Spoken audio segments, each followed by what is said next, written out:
Please help me welcome our friend and member of the Education Squad and fellow Toastmaster, Nick Patterson.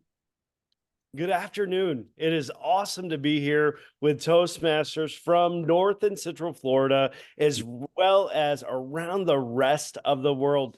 Today, in an exciting panel, we have, I believe, just the creme la creme of Toastmasters. We have Beth Ramsey, we have Julie Sligo, we have Marjane Taylor, we have Lachey Crosby, and we also have our new friend here, who is none other than Oscar Kalstad. So it is wonderful, wonderful being able to facilitate a panel such as this. And as we go right on in, I have a question that I would like each of our panelists to answer. If you would, please, starting with Beth, would you please let me know what you believe makes a successful club officer? What makes a successful club officer? Beth Ramsey. Unmute. Thank you, Mr. Nick. There you go. I think one of the things that's a pretty basic thing is, read the manual on what the role is. I know that's shocking, but so many people have no idea. They accept roles and positions, which is fantastic, but you need to know what the role is and what's expected of you. You also should, in my opinion, read the other officers' roles. I mean, it's not very long. They're very short in the manual, correct? And that way, you know where your backyard begins and ends and someone else's begins and ends. Because when we have people that are overlapping and doing things that are not in their purview and stepping on somebody else's toes, you're robbing that person of their learning journey. And that's what we're all about in Toastmasters. Thank you so much, Beth. How about you, Julie? As soon as you join a club, keep watching their officers.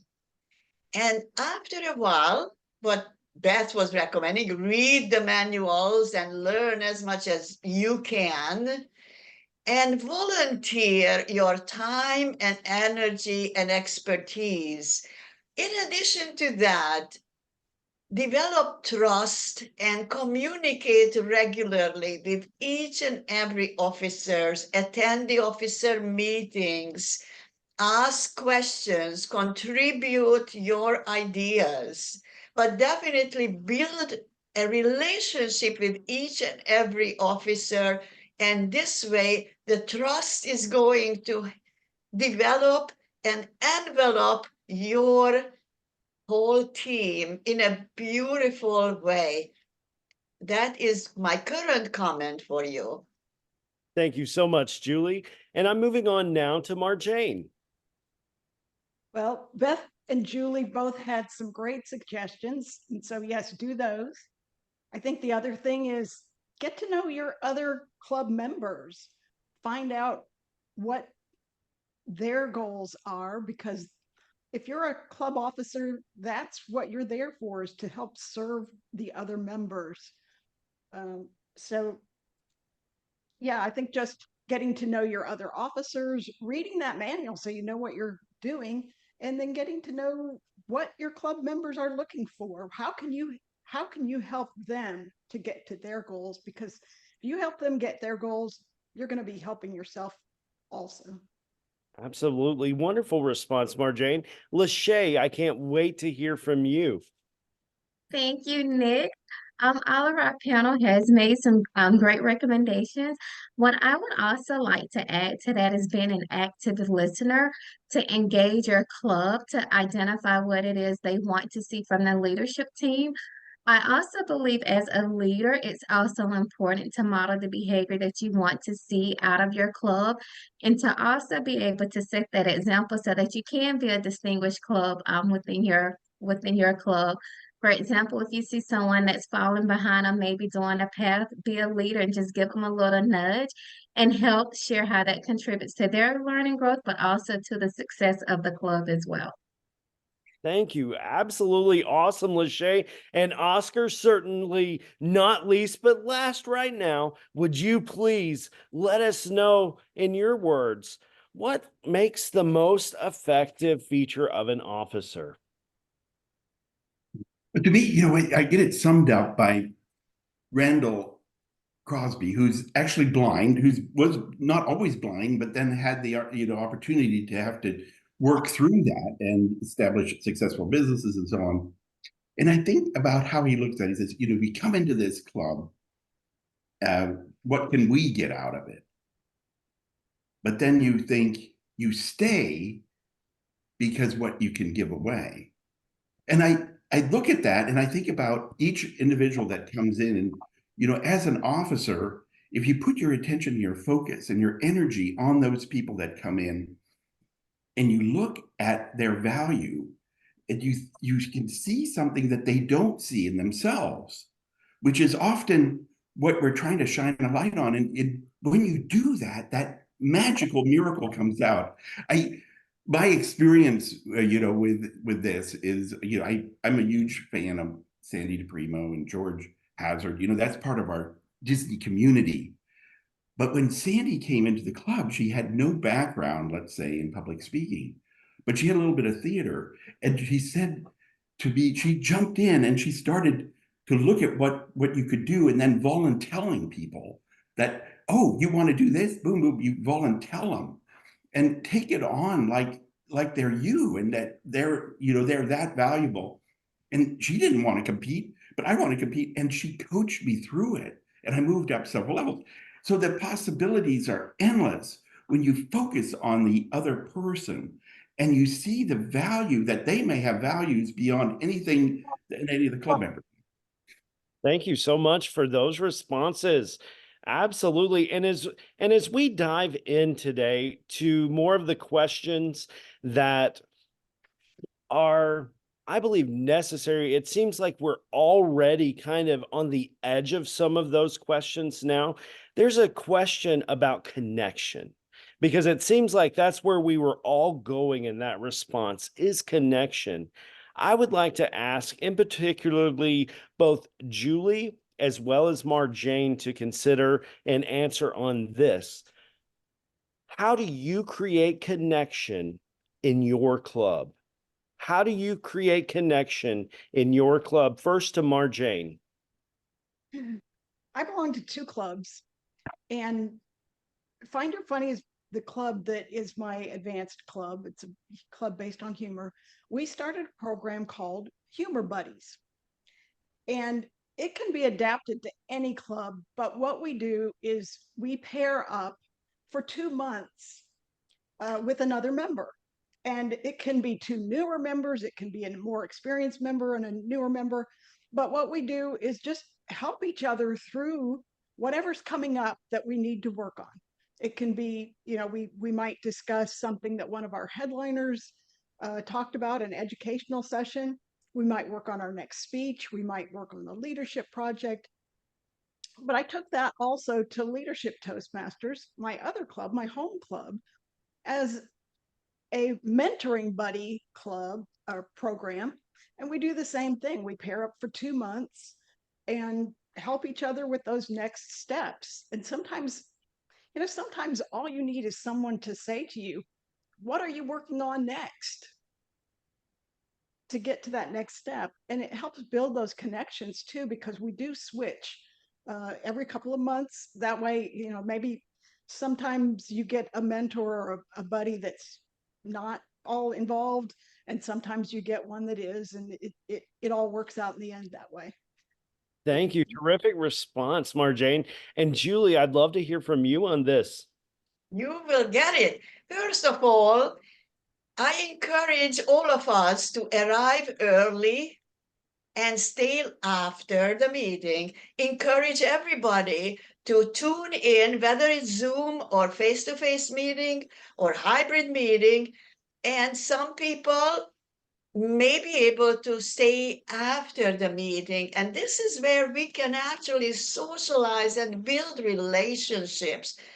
And whether you are a mentor body or just a nice person, you can actually give your experience and share what you know and encourage those who are new, that you went through the same issues, you went through the same difficulties. I remember when I first joined, I even had problem timing the speeches, that I had to watch the clock and they click the sign. So everything has to be learned. So you encourage people and just be nice. I know that for some people, and most of the Toastmasters I know, being nice comes naturally. So just keep on doing that. But arriving early and stay late was easier when you had face-to-face meeting. But in Zoom, that's also possible. We cannot talk at the same time to several people, but still, it is a wonderful opportunity. Back to you. Thank you so Mark? much. Yeah, excellent answers. I would like to ask for any of other panelists today, do you have anything you would like to add on connection briefly? Yeah, I would. For me, what I've seen as far as connection, you have these new members. For instance, there's 4 clubs that are connected at Walt Disney World area. So 2 were part of Walt Disney World, their corporate clubs, and then 2 are just outside and Kissimmee and Celebration. But we connected the 4 on the same Zoom link. That was George Hazard who did that. But as a result, we try to help each other. The one thing that you really see as far as connection, and that is when you look for a way, when you bring a new member in, to acknowledge them, to really, one of the things is creating a slide, let's say, on Facebook or something like Instagram, and you point to something they did really well and then post it. And it's mind-blowing to them as far as the connection. And it also, will hold them back. It's nobody's ever done anything like that. But thinking about these new members, looking for some value, and then highlighting it. Excellent. Excellent response. Anything from Beth or Lachey? Well, I have something because Oscar was talking about new members and those who know moments of truth. Hopefully all of your clubs. I know we've got some District 47 people, District 7 people in here, District 14. I see them in here that you're using moments of truth as well. I had a club who was 10 out of 10 presidents distinguished year after year after year. We did not want to be the one in one year that didn't make it, right? So that was like extra pressure. But what we discovered when we took the moments of truth, which is like a SWOT analysis for those who have not seen it, we discovered we did everything really well, except for one thing. That was onboarding new members. The way that we addressed that is the membership vice president wanted to be the one to work with each new member one-on-one. And she talked to them, got them signed on to Toastmasters International, walked them through the pathways assessment, put them on, got them registered into Free Toast, which is where we have our agenda, and signed up for their icebreaker. That was the onboarding. Now, what would happen before that is a new member would join, and then we just kind of go, okay, thank you. They didn't know where to go or what to do, right? So that was absolutely turned the key for making those connections with our newest and most vulnerable members of knowing, what's going on. And they had a one-on-one helping hand all the way through. It made a world of difference. We had very few people leave us. Wonderful. Anything, Lachey? And in addition to what Beth has shared and the rest of the panel, I am a member of Lakeland Club 2262. And one of the things that we also do with our new members and existing members is we host coffee and tea so we can have members to come in and connect and get acclimated to the club and to always be a resource to them, and also to just serving as the vice president of education. One way that I try to connect with our members is when I know that they're getting ready to do their icebreaker, just to reach out, say a few words of encouragement, but also to, once they're finished with that speech, also letting them know the things that they rocked about doing that speech and having the courage to get up and doing it. And also too, if I know that there's something that's going on with the member, just being able to reach out and say, here, I'm here to help. I can be a support. Excellent. Well, Lachey, I'm going to stick with you just a moment here. I want to ask you this question. How does the club executive committee interact with the area or the division director? How do we go about getting that connection made? The way that we go about connecting with the area or the district manager is number one, engaging with the area and district manager, inviting them out to our clubs to come in and give us insight on things that maybe where we're having a challenge, they can give us better insight, but also to being able to give us a different perspective on how we can achieve our internal goals, but also to some of the ways that we've leveraged them within Lakin is also having them to come out and assist with our moments of truth. Excellent. Beth, how about you? Well, having been part of the district leadership, I have experienced both sides at the club level as well as at the district level. It's interesting to me. I think that a lot of people don't understand past the club level, the key role and the impact of the entire district that a club has, because the district trio, the top leadership, sees the whole pie, right? So they're looking at it from the whole pie. All the districts, all the clubs, all the areas, all the divisions make up the district. And at club level, we're worried about our pond, our piece of the pie, right?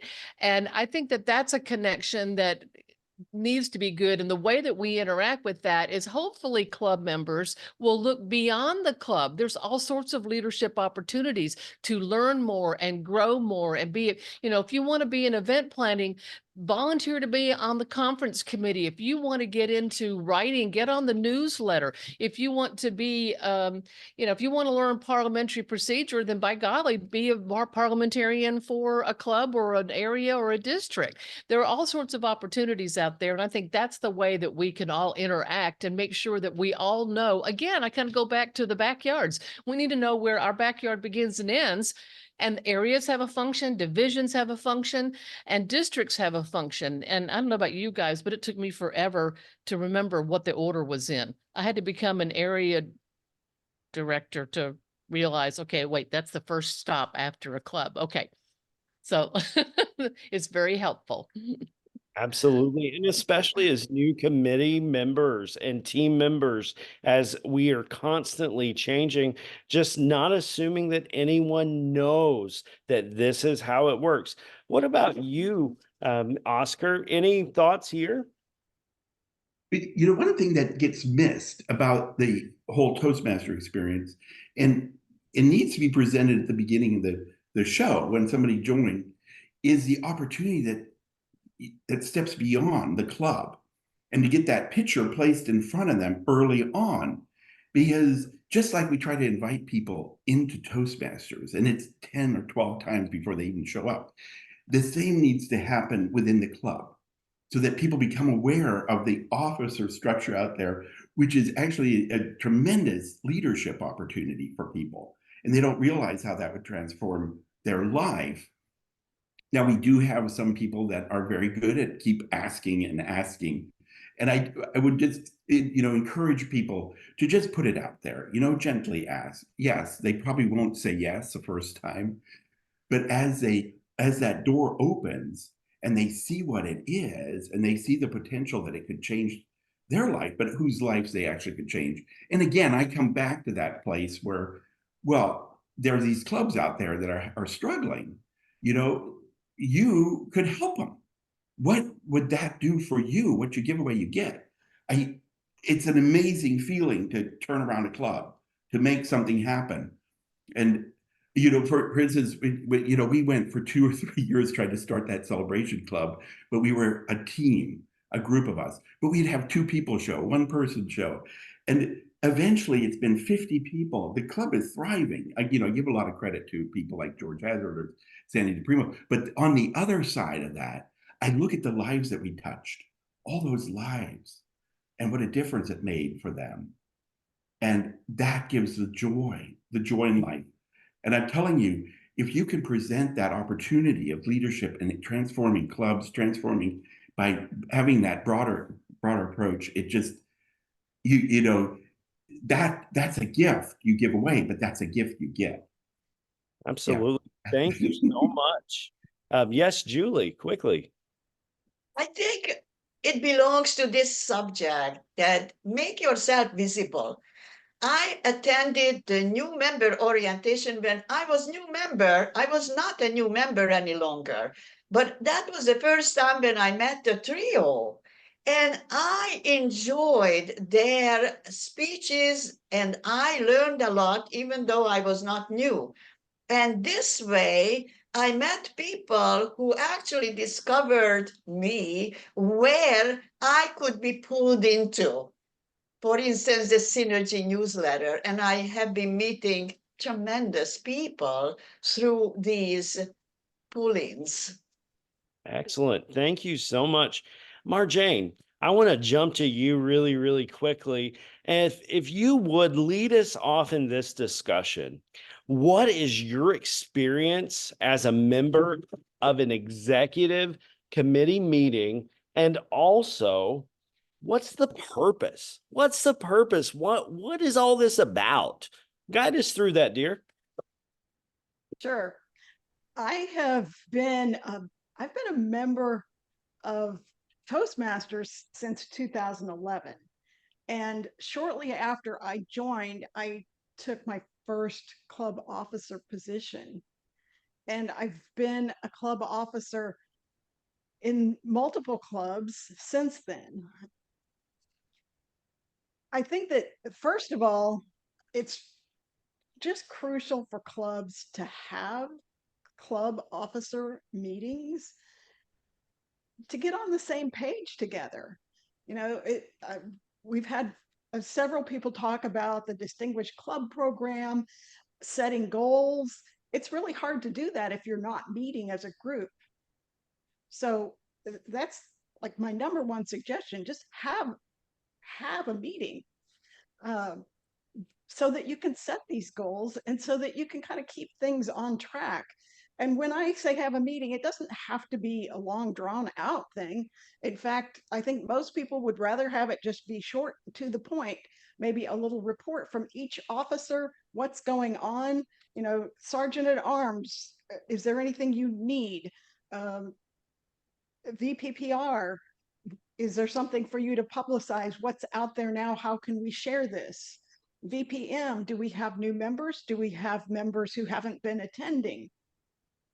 What can we do to get them back? You know, who can call these people? Who can, you know, contact them? Treasurer, dues are due right now.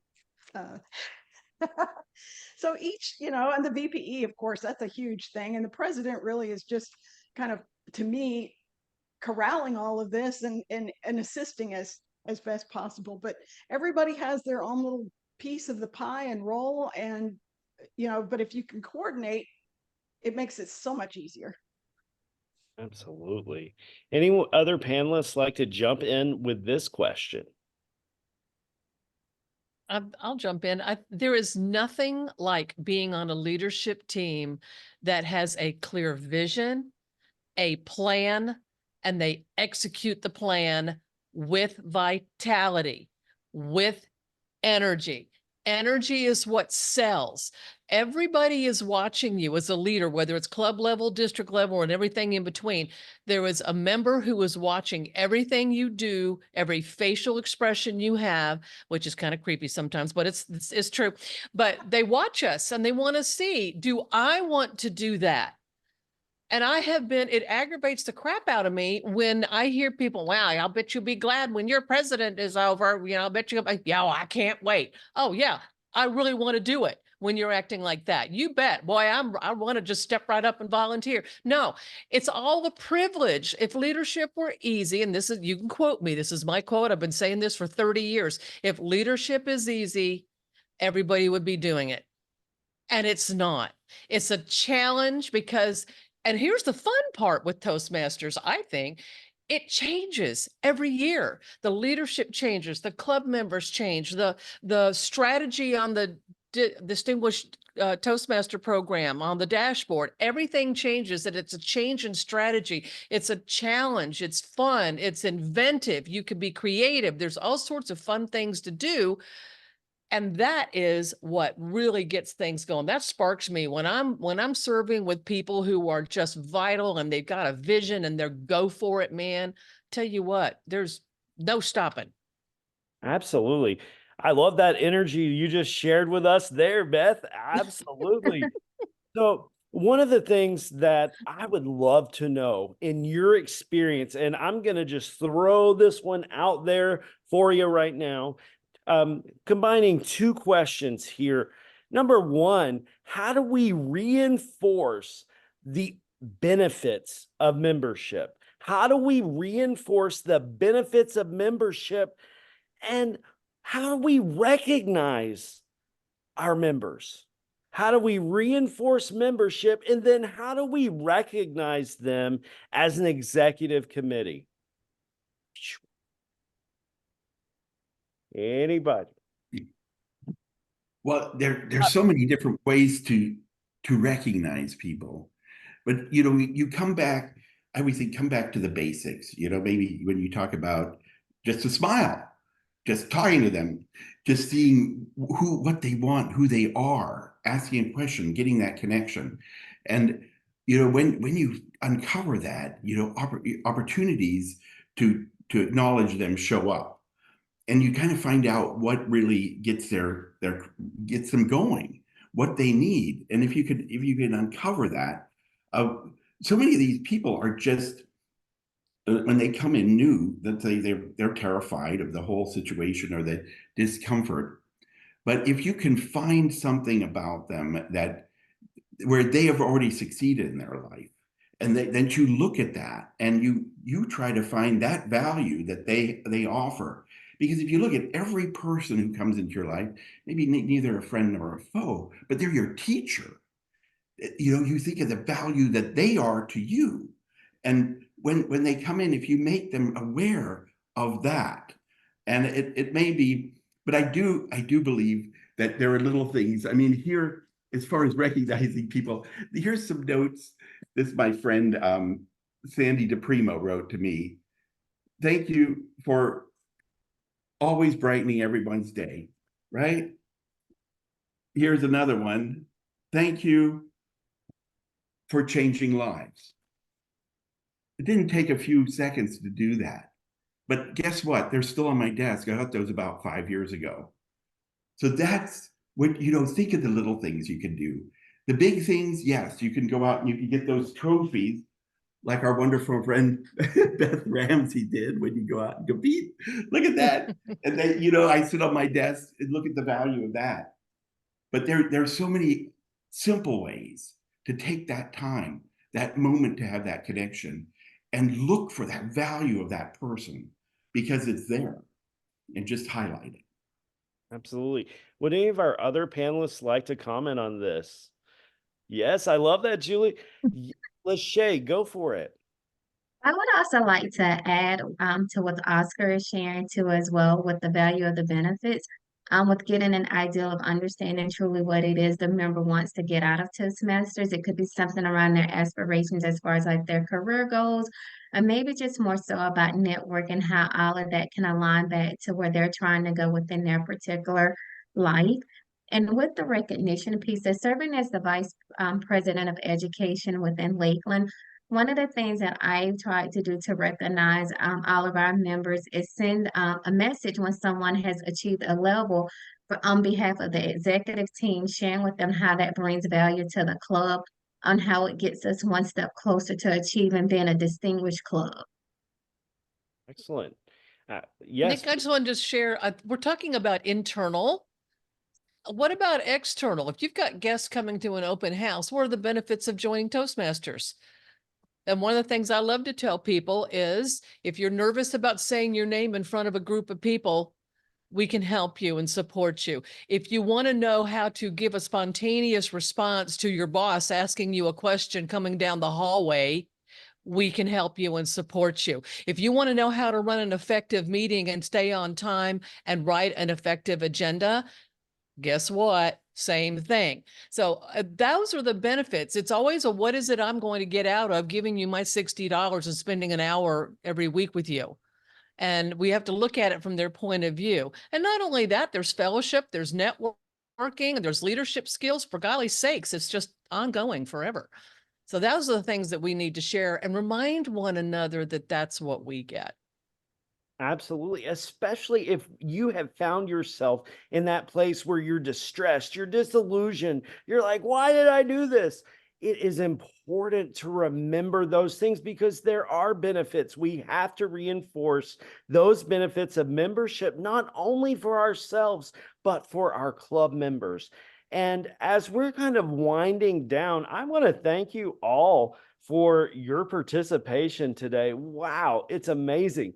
But I would like to ask, kind of like we did in the beginning here, and we have a time to do this. So go ahead now, if you would.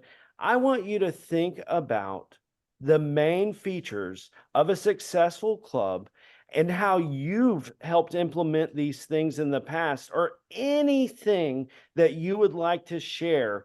Let's take it home. Let's knock it out of the park right now. Anything, but how can the person that's watching right now that wants to turn their club around, what can we say to them right now? Boom. Let's go, Marjane. I received some of the best advice when I became an area governor, back when we had area governors, from the district director at that time, Mary Carol Holbert. And I was concerned, could I do this job? And she said, just love your clubs. Well, and the same thing can apply to your own, your club. If you're an officer, just love your club. Put that love into your club, into what you're doing, and put it into what your members are sharing with you. Be an active listener. Have those executive officer meetings. Have well-planned meetings. There is nothing more frustrating to me than to go to a meeting that is not organized and well-planned. It's a waste of my time, and it's a waste of your members' times. So have your members, sign up for those roles in advance, know what's going on in the meetings. Have a mentoring program of some sort, whether it's a buddy program like I talked about earlier, or it's some other type of mentoring program, for example, an onboarding program, or have both. But if you can do those things, you're going to have a great experience and a great club to go forward. Awesome. Julie. Yes, I am eager to say that anytime a brand new visitor comes to the meeting, all of them are impressed with the structure and the timeliness. And this is something that we should insist to the standards. On the other hand, if we visit other clubs, each and every club has its own flavor, and we can steal shamelessly. Now, I have two quick examples what we can steal shamelessly. A Girl Talk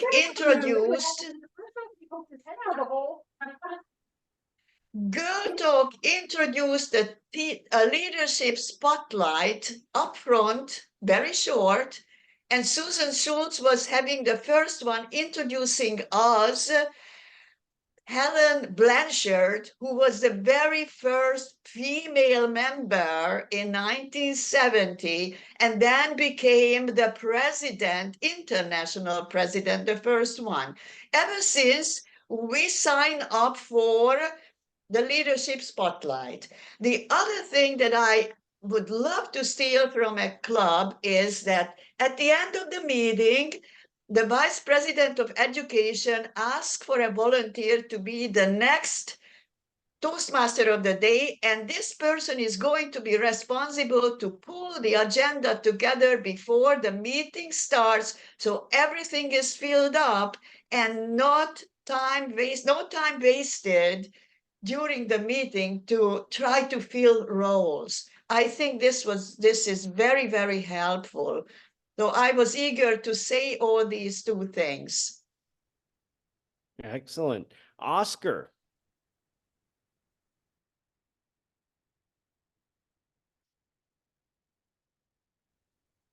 Unmute. Here we go. I unmuted. Okay. The success of our clubs, we've had many different things that we've done. And when I'm talking about the clubs around Disney, there are 4 of them and they're all linked together.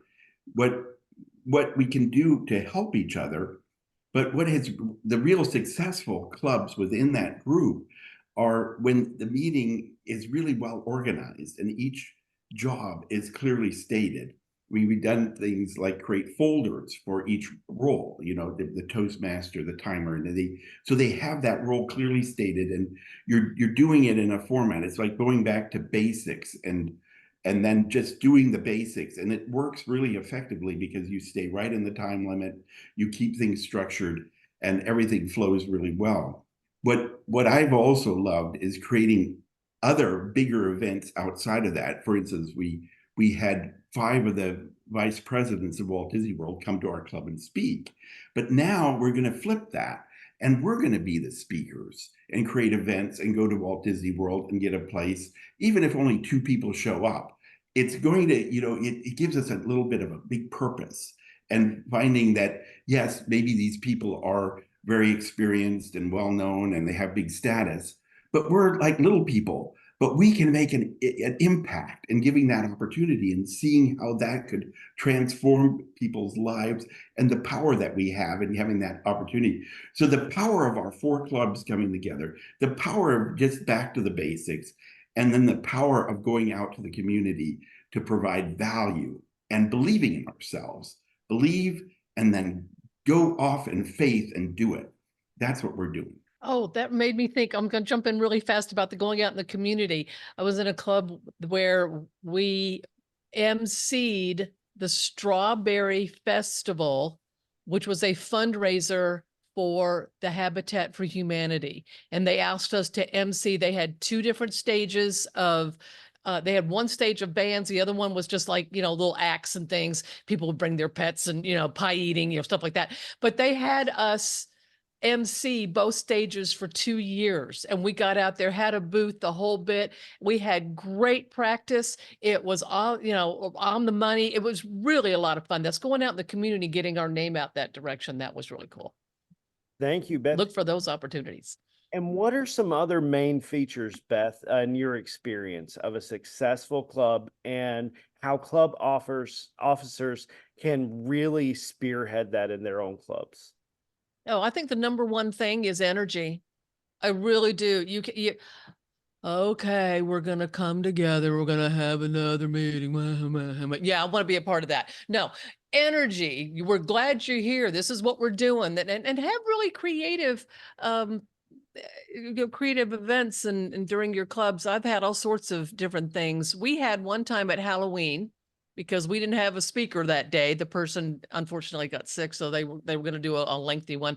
We had a table topic, but it actually was a long story. It was a Halloween story, and the first person started it off, and the next person had to continue the sentence, and the third. So it was this one long, big story that went through about 30 people.